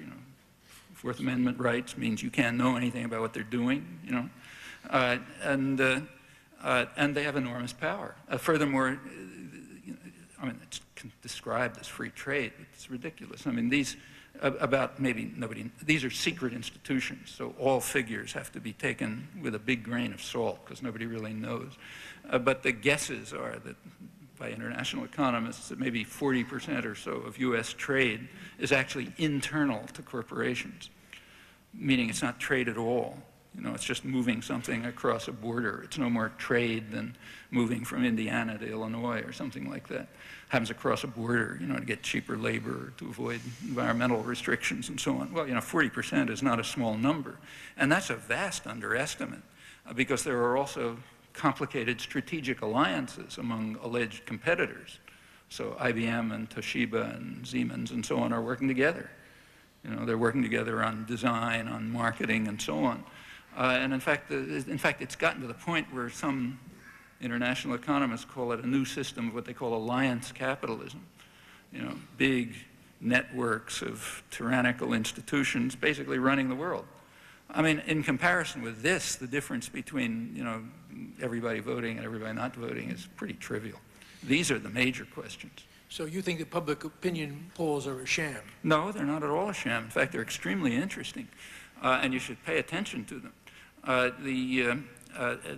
The United States is very, public opinion polls are different from votes, incidentally, totally different. In fact, public opinions and the results of votes often turn out to be radically different. And some of the reasons are given by the fate of referenda. So, for example, take where I live, Massachusetts. For years, every year there was a referendum on progressive income tax for the state. Now that would benefit, an overwhelming benefit for the general population. You take a look at the public opinion polls. At the beginning, very strong support for it. And then it slowly declines. And by election day, it's a minority. Why did it decline? Well, huge propaganda campaigns warning people that if you do this, all the business is going to flee out of Massachusetts, you won't have a job, your children will starve, and so on. Yeah, that's just what the guys who own the information system want you to believe. So you should look at public opinion polls for the same reason that they are taken. Well, why do we have so many public opinion polls in the United States? They're mostly business initiated. The propaganda institutions, like the PR industry, they want to keep their finger on the public pulse. They got to know how to design the propaganda. So they want to know what people are thinking. So in fact, if you want to find out, you can find out too. And you can find out how these opinions are changed. Sometimes they're very resilient, strikingly resilient. So say, take the Vietnam War. There was huge propaganda justifying the war. I mean, among articulate people, there was virtually no opposition to it, contrary to what you're told.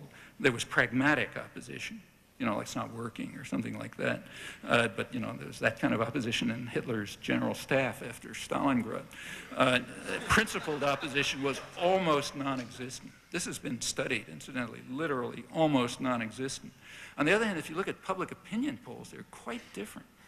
So public opinion studies were taken regularly by the Gallup poll. One of the questions, every year, you know, regular questions in the Gallup polls from around 1970 to the early 90s, last one I saw, was, what do you think of the war in Vietnam? Given an open set of choices, you know, like 10 options, where you usually get low numbers. But it was a steady 70%, roughly, you know, plus or minus a little, that chose fundamentally wrong and immoral, not a mistake. There's nobody in educated, articulate opinion who ever said that. I mean, everybody who answered the question that way was making it up for themselves. Well, you know, that's a striking indication of the divergence between public opinion and policy. Actually, another one is the Multilateral Agreement on Investments, which is just mentioned. As soon as it became public, you know, the whole thing collapsed because for exactly the reason that the negotiator said. It looks like an end to an era when we can make deals behind closed doors and have them rubber stamped by Parliament. There's rabbles getting involved in things. Those are some of the major reasons for the kind of thing that Orwell was talking about, for, you know, thought-controlled and free societies. In fact, the more you know, the less forced to as people win more freedom, as people have, you know, meaning that the power to coerce by violence has declined, the importance of propaganda has increased. And that's well understood. I mean, you can, you know, you read it in manuals of the public relations industry and the productions of academic intellectuals, you know, the founders of modern political science, public intellectuals, and so on. You have to control the public mind because we can't control people in any other way. Well, under those conditions, you know, public opinion polls are important and interesting.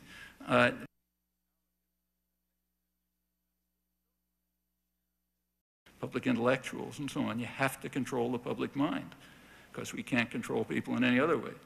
Well, under those conditions, you know, public opinion polls are important and interesting, but voting is something different because people are giving highly structured choices, structured by an information system which is dedicated to maintaining the power of those who own and run it. And that power is enormous.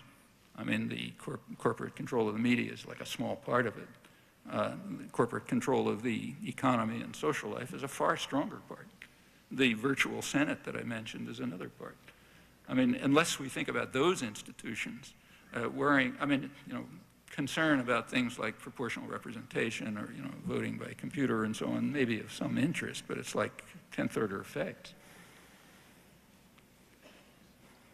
Noam, you mentioned how geologists or their findings are having an impact on the long-term geostrategic impact or interests in the Middle East. I was wondering if you could comment on a different type of scientist's impact on the same resource, in particular that of climate scientists who are now estimating that over the next 100 years we can safely use maybe 40 years of current usage of fossil fuels without having some serious impacts both on the ecology but also on a number of human social structures, and what potential that has for altering the geostrategic balance, and also for being an issue around which people can confront these sources of power that you talk about. Yeah. Incidentally, just to be clear, I'm not suggesting that policymakers or advisors are paying much attention to any of this. The reason is that they think in extremely short-term, in a short-term framework. And furthermore, a lot of them are professional economists. So if you look at the OECD, you know, the rich countries, they apparently don't even have a major study group on this. And the ones that they have are mostly staffed by professional economists who, just like the head of the World Bank said, they have a religion. And the religion says this can't happen. You know, it can't happen because markets are perfect. You know, so as soon as the price starts to go up, some miracle will happen and people will find an alternative fuel. Well, maybe, you know, maybe not. Nobody knows. But if you believe in the religion, you don't have to worry about it. Like most religions, there's an answer, you know. You got it in graduate school. But as far as I know, there is no serious planning going on about this. And the professional articles about it say they can't discover any serious planning. It should be a serious issue, and what U.S. planners are surely concerned about are the visible steps towards realignments in the Middle East region. That they're concerned about. And they certainly are concerned about controlling it. And they are concerned about in the United States, about trying to, there's a conflict between the United States and Europe over Iran right now. I mean, the Europeans mostly want to reintegrate it into the world system. The United States, for its own reasons, wants to keep it out and punish it. That's apparently a good bit of the sort of background for, you know, all this talk about where the pipeline ought to go and, you know, how much oil there is around the Caspian Sea and so on. So that kind of short-term stuff, yeah, people are thinking about, but there's no reason to believe that they're thinking about the long-term questions. I think we ought to be thinking about them, but doesn't mean planners are. On the climatologist, yeah, you're right. I mean, there's just a overwhelming consensus that there are big problems coming. Nobody knows what they are. You know, like one of the consequences, the critics, there's like about 6 scientists in the world or something who take up about half the newsprint, who are regularly trotted out to say, which is true, that the models aren't very good and there are a lot of things you don't understand and so on. So there's a lot of uncertainties. But of course, a point about uncertainty is that, you know, the guesses could be off in either direction. That's one of the elementary properties of uncertainty. So the predictions could be overstating, which is the only thing you ever hear, or they could be understating, which you don't hear, you know. And again, for reasons of short-term gain and profit. In fact, until the ozone layer started breaking up in the north, you didn't hear anything about that either. You know, as long as it was just people down, you know, down there somewhere. And also until the chemical companies had an alternative to sell. Yeah, and then they had alternatives, but it really hit the Wall Street Journal and so on when people who count were starting to get affected. Right now, people who count are doing pretty well with oil stocks. The big mergers that are coming along, like Exxon and Mobil, those guys are probably thinking about it. You know, but that doesn't mean that planners are. On the climate issues, the ecological issues, that's sort of what I had in mind in my last statement. It could well turn out that humans will simply quickly be a lethal mutation. It could happen. And in fact, as to the consequences of global warming, you can find predictions all over the place. I mean, some of them are that, you know, the sea level will rise meters and meters, which may happen.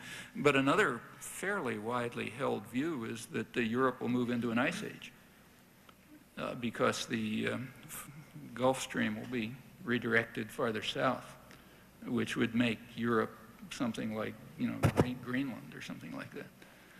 And the effects of that on the global society are, you know, just incalculable. Another prediction is reasonably widely held is that the Midwest U.S. will become a dust bowl, which would have a terrific effect on global food supplies for bad reasons, because so much of it has been concentrated there. So, you know, there are all kinds of serious dangers. People ought to be worrying about these things.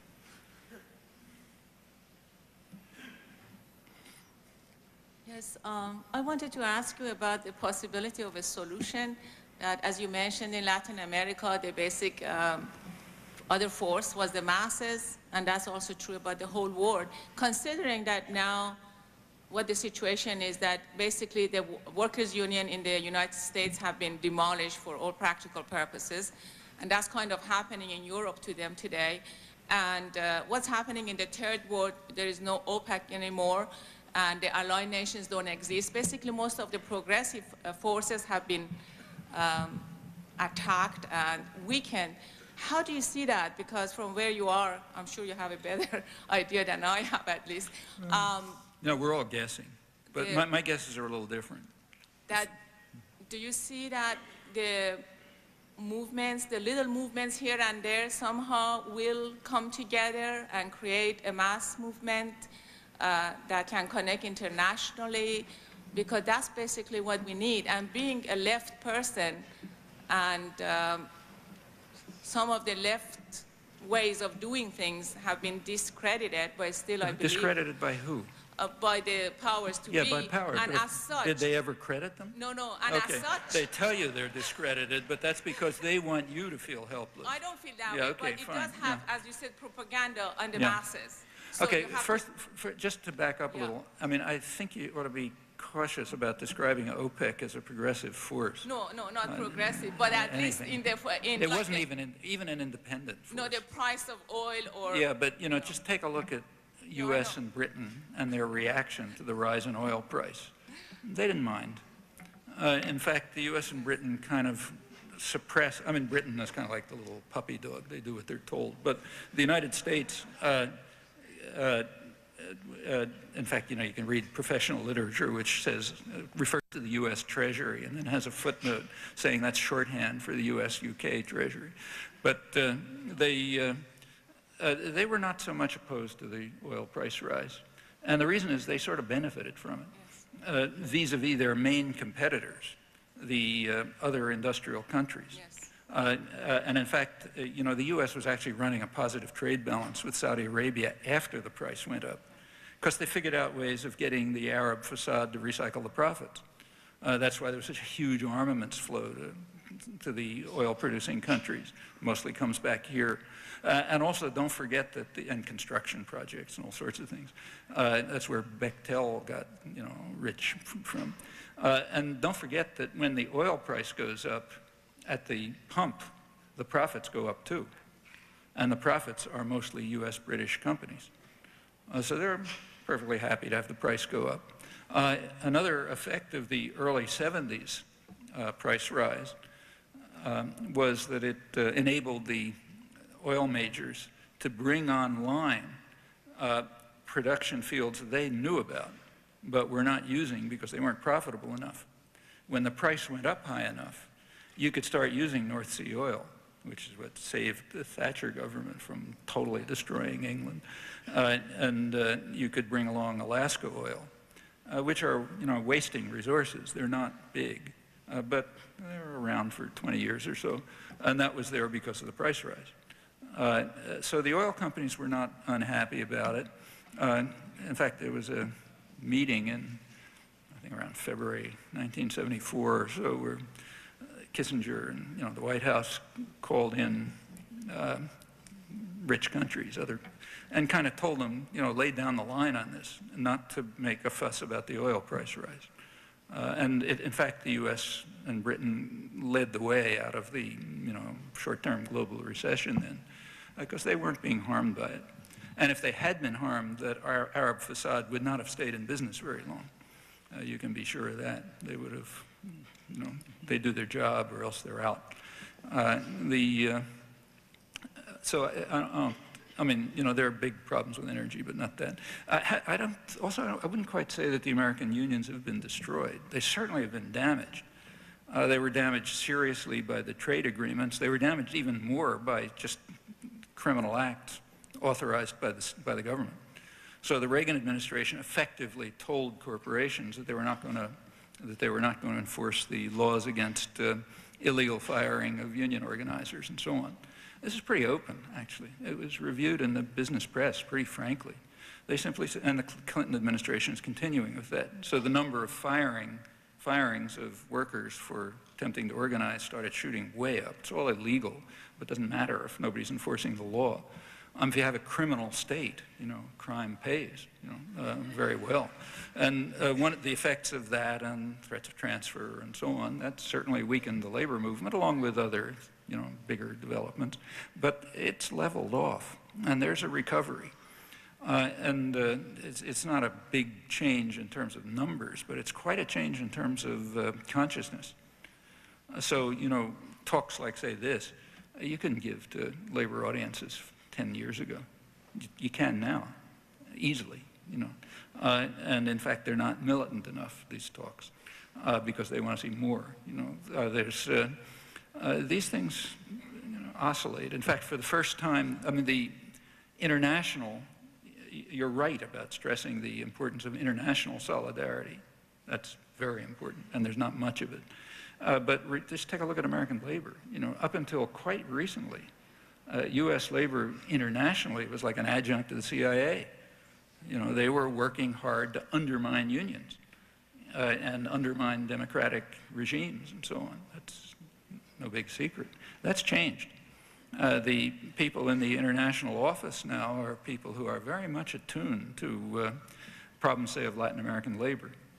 And in fact, there are some beginnings, they're not huge, but there are some beginnings of cross-border solidarity, anti-sweatshop agitation, pushing, there's very limited wording in NAFTA, which was put in to silence public opinion about labor rights, but that's being pushed, sometimes constructively by American unions, sometimes by Mexican workers, in fact.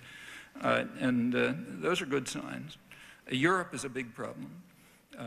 In Europe, interaction among the labor unions is apparently, I don't know a lot about this, but from what I understand, is very slight. Different languages and so on and so forth. And that's got to become a more significant factor, especially with the European Union. But that doesn't seem to me in any ways a lost cause. And all the talk you read about discrediting the left, that's ridiculous. These views that they say are discredited are ones they've been denouncing for all their lives, all through history. Nothing discredited about them. Like mild social democratic policies, they've worked quite well, within limits because they leave private power essentially unassailed. But it's the collapse of these policies that's been devastating. The policies weren't discredited. They're by no means the limit. They're the beginning. I think there's, and things like what we were talking about before, say the popular, really quite spontaneous popular reaction to things like the MAI, that's rather striking. That's done with no organization. By now, there are structures forming. They can interact and they can grow. So it doesn't seem to me a terribly depressing prospect. You can worry about the pace. Maybe it's not adequate, probably isn't. But, the right kinds of things are happening, I think. Good. I didn't want to give the impression that I was depressed or anything. I'm going on with what I've been doing for 30 years, but I just wanted to see. Yeah. Well, there are things you can be. Optimism and pessimism are kind of like personal. It belongs to, it's what you worry. When you're sitting alone somewhere, that's what you think about. Otherwise, you just stay optimistic. That's the only way anything will ever happen. Thank you. Dr. Chomsky, just to let you know ahead of time, this is a critical comment. It sounds as if your work draws a lot on C.W. Mill's, Marx, and Emanuel Wallerstein's thinking. And I'm wondering, what's new and exciting about Chomskyan theory? So for us students of the social sciences in the room, what can we take away from this lecture? Yeah. Well, certainly not. It's basically, first of all, there's no theory. In fact, I don't know of any theories in the social sciences. I don't think the term theory should be applied to fields as intellectually thin as the social sciences. So there's no theory. There's just some common sense observations. I started off, if you remember, by saying that views of this kind are commonly described as Marxist, which is kind of ironic because the clearest articulation is people like Adam Smith and Winston Churchill and so on, which is true. And I think that most of this is kind of common sense. So the message... If there's no theory, what's the point then? Oh, the theory is very different from understanding. Most of our lives, we live our lives often pretty successfully without any theories about other people. We don't have any theories about other people, but, you know, we get along and manage our interactions and so on. There's very few areas of human life where there's anything you might call a theory. So some areas, like even in biology, you know, it would be, but when you get very far beyond big molecules, I mean, it starts to become pretty descriptive. Sure, but in the world of human affairs, I don't think there's much in the way of theory. I think the message you ought to take is use your sense. Look at history, you know, think of obvious things, you know, break through the propaganda images. Remember that the institutions are trying to indoctrinate you. Keep that in mind, compensate for it. And if you do these things, I think you can get as good a sense of the world as anybody has. Thank you. You mentioned the ongoing artificial threat of Cuba to the United States, and I wondered if you could address a radio program called Marti that we beam as a propaganda, and maybe on a larger level the whole apparatus of the international propaganda broadcasting in the U.S. Mm. Well, the U.S., like other countries, has a state propaganda system, U.S. Information Agency and others, and it's not particularly huge. I mean, this is, you know, by comparative standards, I don't think it's, considering the size and scale of the United States, it's not relatively a huge program. I mean, I don't think states ought to have the right to carry out propaganda, but even more important, I don't think private entities ought to have the right to carry out propaganda. I mean, maybe the individuals in them can, but not as entities. Private entities? Like the New York Times. Or General Electric. Or Jorge Mascanosa, who recently died. Who was he's a person. He should have rights. People should have rights, I think, independent of what their views are. But whether organic entities should have rights, that's another question. As I mentioned, when organic entities were given the rights of persons early in this century, that scandalized conservatives, you know, what are called classical liberals, for perfectly obvious reasons. Classical liberal doctrine, what's called conservatism, held that rights inhere in human beings, persons. That means people of flesh and blood, you know, not collectivist entities, legal fictions, you know, that were constituted and created and given the rights of persons by courts. I think those are things that we ought to question. Why should they have the rights to freedom from search and seizure, for example, so that you don't know what they're doing? I mean, I think an individual should have it. Like, I don't think that cops should have the right to go into your living room and find out what you're up to. But what about an organic entity? Should that have those rights? I mean, should Nazi Germany have those rights, for example, or Bolshevik Russia? I don't think so. So why General Electric? Thank you. I was very disappointed on your expose, first part, in whose is world power. You mentioned the Qatar, but you emphasized a few seconds ago about history. I mentioned what? You didn't mention at all about Yugoslavia. No, I left Yugoslavia 40 years ago. I didn't understand West that time, while there had been Broz Tito in Yugoslavia, with Yalta, with Teheran, etc. I'm Serbian by native, a citizen of the United States. I came to the United States in College Park. I won my political freedom in New York, but I lost my Jewish wife from New York, my personal freedom. We have a daughter here who got graduated diploma last summer, intercultural relations. She cannot understand Jewish mother, always right, or wrong father, Serbian. So we polarized our family of 3 members and a half. My question is, if Organization of European States, 37 countries, signed about quarter of a century ago, non-violation of borders of any states, and former Secretary Baker said in June, I do believe 21st June, in Belgrade, I was not for 40 years over there, then border of Yugoslavia is unviolated.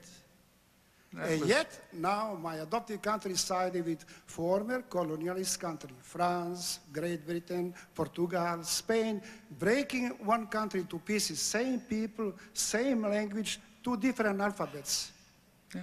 What about your victim, poor people on third part of the expose, for economic point of view, for second part about your human rights, we are always with horns, with kangaroo tails, demons, Satan, my Serbian people. Yeah, how you can mash it?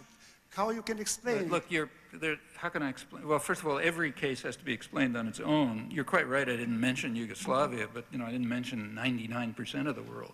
Like, for example, I didn't mention Southern Africa, where at the very same time as the Bosnian War was going on, there were even more people being killed in Angola. And in fact, if you go back to the Reagan years, under the rubric of what was called constructive engagement, U.S. and British-backed South African forces killed maybe 1.5 million people and caused, say, $60 billion of damage. I didn't mention that either. There's a lot of things I didn't mention. But Yugoslavia, yeah, we could look at it, and we sort of, kind of know what happened. The country was, first of all, was under a dictatorship since the 40s, and that dictatorship had many negative aspects, like dictatorships do. It was pretty brutal. On the other hand, it did dampen lots of internal hostilities, kept them down. The dictatorship collapsed. Part of the reason why it collapsed, in fact, was IMF rules. So during the 1980s, it's not just the IMF. I mean, during the 1980s, Yugoslavia did go through a kind of structural adjustment program, which had the usual effects that it's had in the third world. One of the effects that it had was kind of breaking apart the social fabric. That happened alongside the breakdown of the dictatorship when Slovenia and Croatia pulled out, and we don't really know all the details, but as far as is known, it looks as though there was significant German pressure within the European Union to let them break away and facilitate their breakaway, which led, as everyone predicted, to conflict between Serbia and Croatia. Then came, the Bosnian atrocities, and ended up with the U.S. moving in after most of the dirty work was done and imposing, in effect, partition. That's more or less what happened. Now the struggle has moved on to Kosovo, which is a very complicated issue.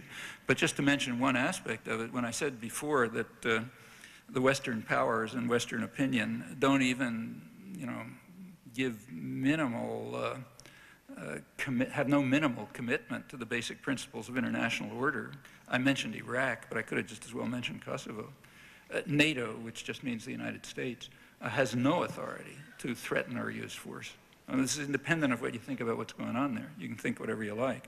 But there is no authorization for the threat of use of force by the United States or anyone else. So, I mean, you're right when you say that the whole international order broke down in Yugoslavia, but it did everywhere else too.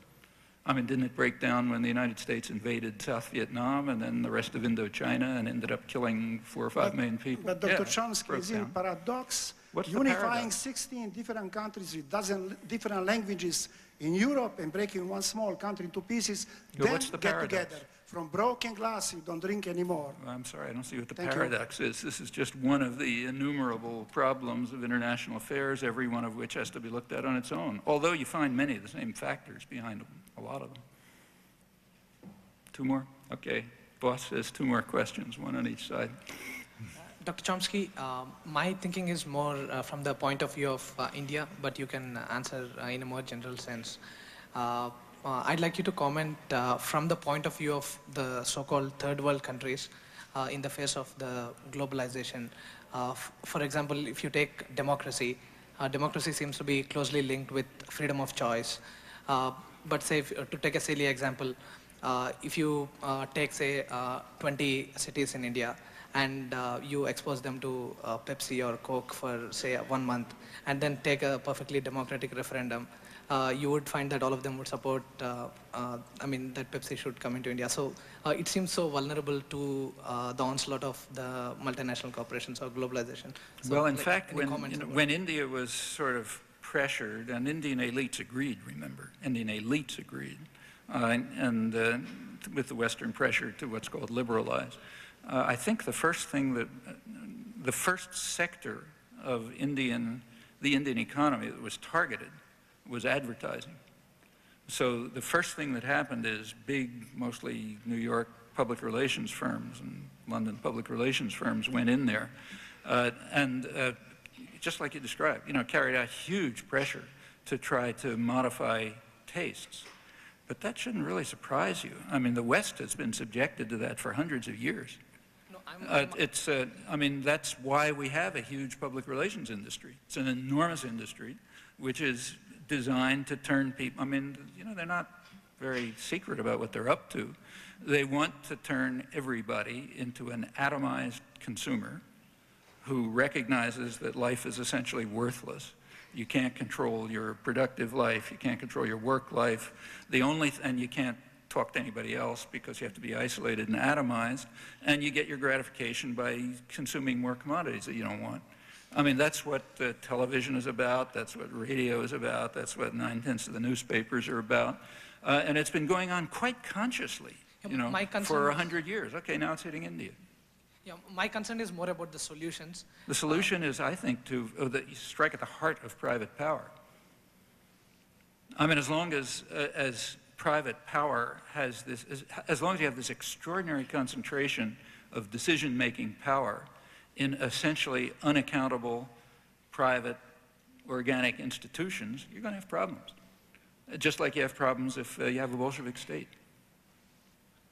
I mean, India is very striking. I was there, before and after, and it was pretty striking. I mean, the last time I was there was, first time I was there, it was all, Indian food and this, that, and the other thing. Last time I was there was January 1996, I think. I was there for about a week, traveling around the country, giving talks. It happened to hit a huge snowstorm, so the flight took around 48 hours, turned out I had to give the first talk at the Delhi School of Economics like 2 hours after I landed, after not having slept for a couple of days. So I asked for some food, something to eat. You know what they brought? McDonald's. Kentucky Fried Chicken.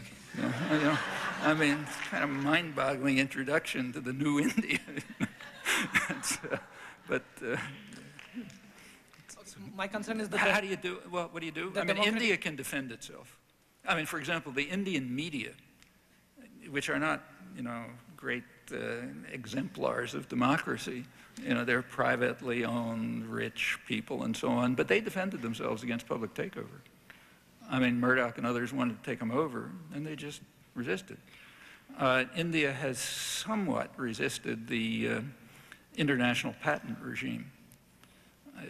That's an interesting story. The United States claims to be in favor of free trade, but really isn't. Nobody is. Nobody powerful is, at least, except for somebody else. If you look at the World Trade Organization, one of the founding doctrines of it is radically protectionist. That's what's called intellectual property rights. They extended intellectual property rights, like patents for drugs, to an absolutely unprecedented extent, and also extended them from processes to products. Products were never patented before, just processes. That's not only an attack on free trade, it's also an attack against innovation. It means that some smart guy in India can't figure out a smarter way to produce some drug. The purpose of this is a major assault on free trade and on innovation and growth in order to ensure the profits of things like Merck Pharmaceutical. India resisted. So well, you know better than I do, so fill me in if I don't have the details right. But there was so much public opposition that the Indian Parliament couldn't ratify it.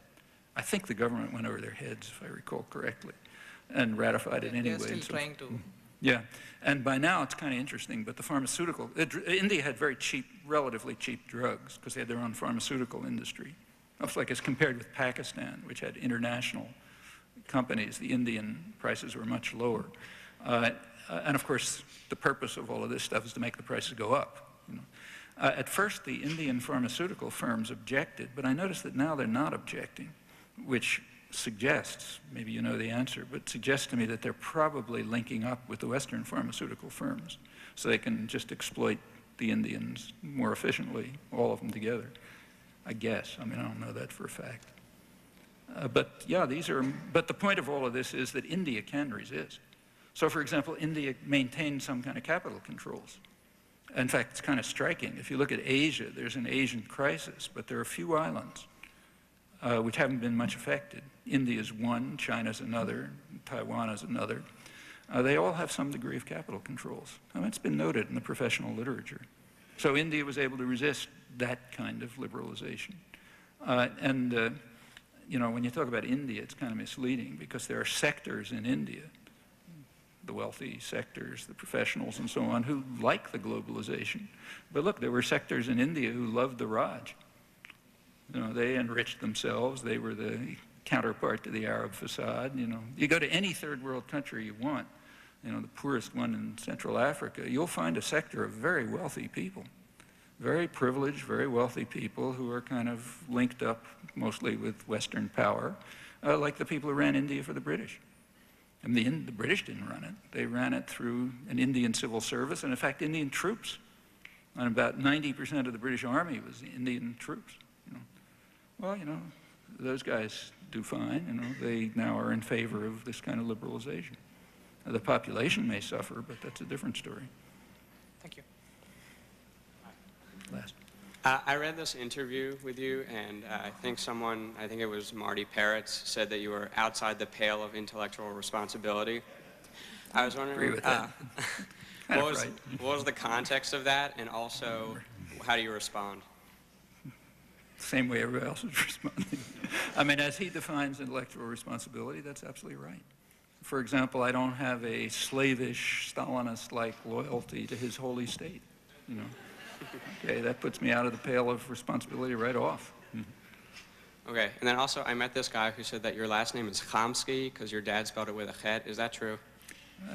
That's what the guys at Ellis Island Immigration decided, yeah.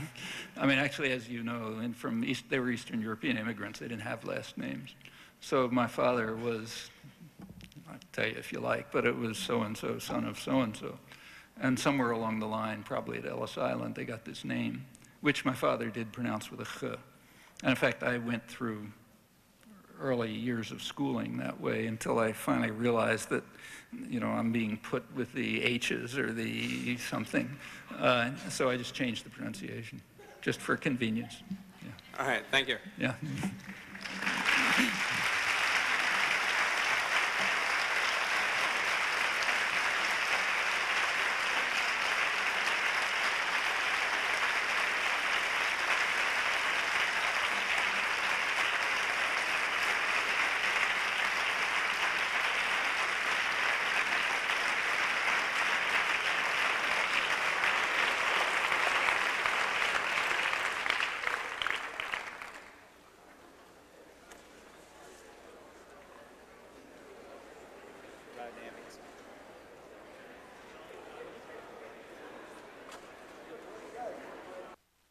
Coming up next, a discussion on U.S. policy toward Iraq.